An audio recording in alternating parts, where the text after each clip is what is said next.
दोस्तों, शायद ये अंतिम पर्सनालिटी है, व्यक्ति हैं। पर्सनालिटी मैं कह रहा हूँ, लेकिन ये सारे लोग सोल थे जिनके बारे में अब मैं आपको बताना चाहता हूँ। वो हैं परमहंस योगानंदा। योगानंदा जी वो हैं जिनकी एक किताब थी ऑटोबायोग्राफी ऑफ योगी। मैंने भी इसको आज से 20 साल पहले पढ़ा, या 21-22 साल पहले, और बहुत लोगों को जीवन में इन्होंने बदलाव लाया। तो मैंने भी उसको पढ़ा, मुझे बड़ा मज़ा आया, और वहाँ से फिर आगे बढ़ता चला गया। श्री युक्तेश्वर गिरी के बारे में जाना, महात्मा बाबा जी के बारे में, लाहिरी महाशय जी के बारे में, जो बनारस के हैं, जहाँ को मैं बिलोंग करता हूँ।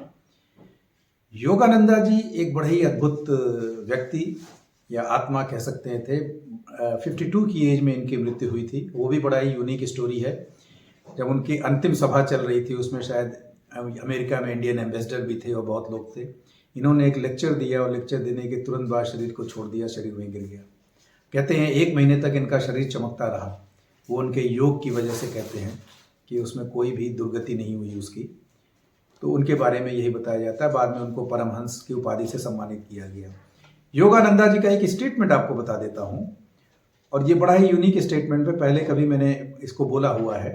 उन्होंने कहा, जो रियलाइज्ड फेलोज होते हैं, जो रियलाइज्ड व्यक्ति, जो समाधि को टच कर लेते हैं, जो शिव होते हैं, जो मोक्ष प्राप्त कर चुके होते हैं, वो समय समय पर क्रिएशन में अपना कार्य करते हैं, और कार्य खत्म करके वो विड्रॉ कर लेते हैं पर्सनैलिटी। वो कभी मरते नहीं हैं। इसीलिए ऐसे व्यक्ति को अमर कहते हैं। वो आते हैं, काम करते हैं और शरीर से निकल जाते हैं। ऑफकोर्स जो यहाँ पर है उनको लगता है वो मर गए, क्योंकि शरीर गिर गया, वो चले गए, बट उनके लिए ऐसा कुछ नहीं है। और फैक्ट ये है कि हमें से कोई नहीं मरता है, पर शरीर को जरूर जाना होता है, क्योंकि ये जैविक है, ये 5 तत्वों से लिया गया है, तो 5 तत्वों में इसको जाना ही पड़ेगा। योगानंदा जी ने क्रिया योग की बड़ा ही उसको बढ़ाया। सिर्फ इंडिया में नहीं बढ़ाया, वेस्ट में बढ़ाया, और ये भगवान की इच्छा से बढ़ाया, क्योंकि विवेकानंद जी और उसके बाद योगानंद जी को अमेरिका को स्पिरिचुलाइज करना था। वही मेहर बाबा भी कहते थे कि एक समय आएगा अमेरिकन बड़े स्पिरिचुलाइज्ड होंगे।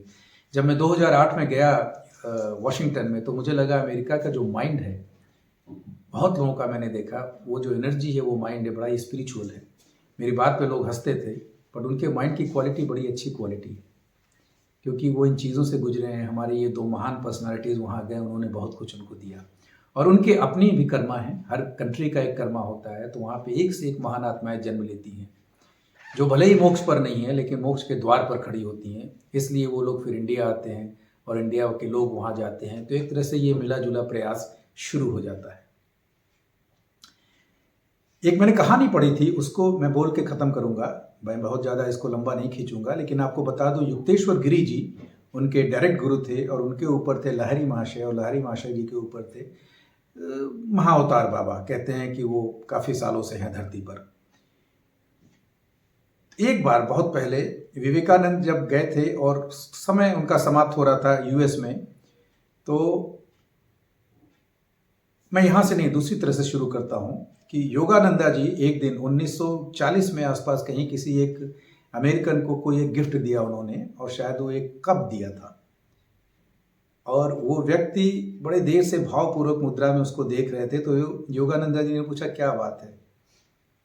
तब उन्होंने एक कहानी बोली 39 साल पहले या 40 साल पहले जब विवेकानंद आए थे, तो मुझे लगा ये मेरे गुरु हैं। तो मैंने उनको बोला, आप मेरे गुरु हैं? तो विवेकानंद ने बोला था, नहीं, तुम्हारा गुरु आज से 39 साल बाद आएगा, और उसकी पहचान होगी कि वो तुम्हें गिफ्ट में एक कप देगा। तो आज मैं उसी बात को याद करके भाव विहल हो रहा था। तो आप इस बात से ये भी समझ सकते हैं कि चीज़ें किस हद तक निर्धारित हैं। विवेकानंद को उस समय पता था कि एक नया व्यक्ति, योगानंद, एक नई आत्मा वहाँ जाएगी, और कैसे वो वहाँ पे इसी व्यक्ति से मिलेगी जिसको लग रहा है कि ये मेरे गुरु हैं। तो दोस्तों, आप ये जान लेना, सबके गुरु, सबकी हायरार्की, सब कुछ निर्धारित होती है। हमने किसी वीडियो में बात किया था प्री ऑर्डेंड का। मेहर बाबा कहते थे कि इवन मोक्ष के बाद भी 4 जर्नी और है, और कौन किस अवस्था में होगा ये भी उसके पहले जन्म से निर्धारित हो जाता है। और उनका कहना था 84 लाख मनुष्य ही जन्म लेने पड़ते हैं एक आत्मा को। योनियों को तो भूल जाइए, सारे योनियों को पूरा करते हुए जब आप मनुष्य योनि में आते हो, वहाँ से भी आपको 84 लाख जन्म लेने पड़ते हैं, to be free of all the sanskar and be one with God. तो मैं आपका सिर्फ क्यूरियोसिटी डेवलप कर रहा हूँ, आपको उत्तेजित कर रहा हूँ आध्यात्मिक के लिए कि जाइए और इन चीज़ों को समझिए, और प्रश्न पूछिए तो मज़ा आएगा। थैंक यू वेरी मच आज के लिए। नमस्कार।